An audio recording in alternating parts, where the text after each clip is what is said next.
Hey everybody, Dr. Dave Marquis here, and I wanted to touch base with you on a love-hate relationship that we all have with cortisol. If you're unfamiliar with that term, it's a hormone that our adrenal glands produce in response to stress. And we're all supposed to have it within certain parameters. If you were to measure your cortisol, it should look on a test kind of like a ski slope. It should start out high in the morning and slope down low in the evening. To put it into context of what it helps us do energetically is it's kind of the opposite of melatonin. And if you think of melatonin, that's the one that helps us to stay into a deep state of sleep or rest. So if cortisol starts out high in the morning and it slopes down in the evening, that's when melatonin would start to come up, spike mid-sleep cycle, and then get suppressed again as cortisol comes up. So they're kind of opposing curves on one another.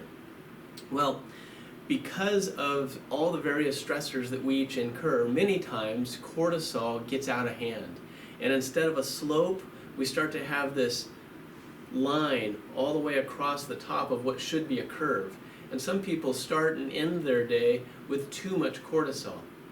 Too much cortisol can actually have an inflammatory effect on the body, and it makes us fog out in our brain. It actually promotes cognitive decline. It leads to a state where you would be more in fear. So like you can literally measure an individual's cortisol increase if they get into an argument, or if they're eating while they're watching the news, for example. Really bad idea, because when you're getting that visual stimuli and the noises that bring up confusion and frustration in an individual, the body's natural response is fight flight. That is cortisol. So I'm a strong advocate of keeping the TV off when you're eating. Try and engage in healthy dialogue. Don't engage in topics that are going to promote the possibility of an argument. Try and make sure that that rest and digest component of the day actually has a chance to succeed.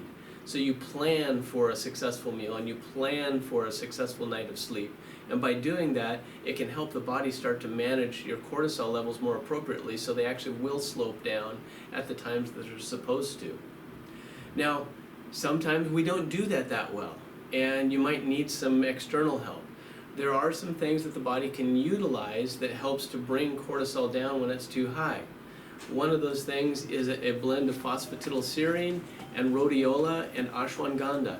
Now, these blends will successfully cut your cortisol by about 50% for roughly 12 hours. And you can utilize these to attenuate the spikes that cortisol can go through and help you to get into a better state of sleep at night, thereby allowing your melatonin to come up. And dosing is going to vary depending on the individual's stress load and body size, but just know that those families, that phosphatidylserine, the rhodiola, the ashwagandha, they've been used for many, many years. I mean, we're talking hundreds of years, thousands of years on the ashwagandha and rhodiola to help people manage excess cortisol. So that's one side of the topic. The other side is, I don't have enough cortisol. Now, these are the folks that they wake up in the morning and they just do not have any spring. They want to get up mentally, they know that they need to, but they just don't have the reserve of energy in them. So I want to share with you two things that an individual can do if they're on that side of the curve and they need to bring their cortisol up. One, I call it CAR, cortisol activating response. And it works really well, but you have to be consistent with it.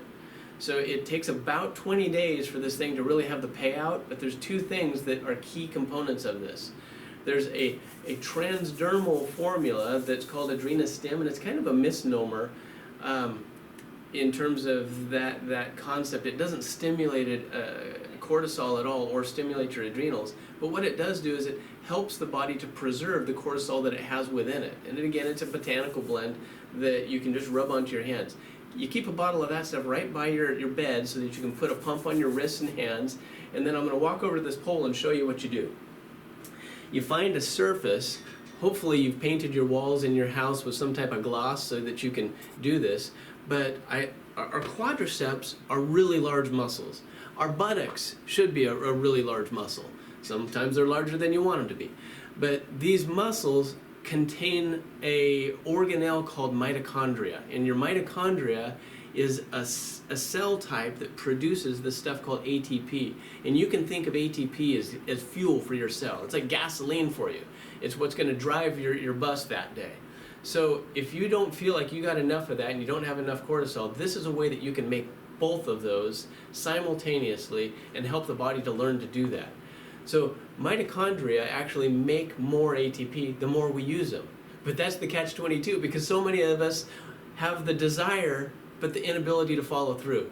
So this brief little exercise is a great tool to help you to take a little bite out of that big elephant of I want to be better, and start to see some success if you're continuous with it. So what you're going to do is you're just going to put your back flat on a surface. It can be a wall. I'm leaning on a pole.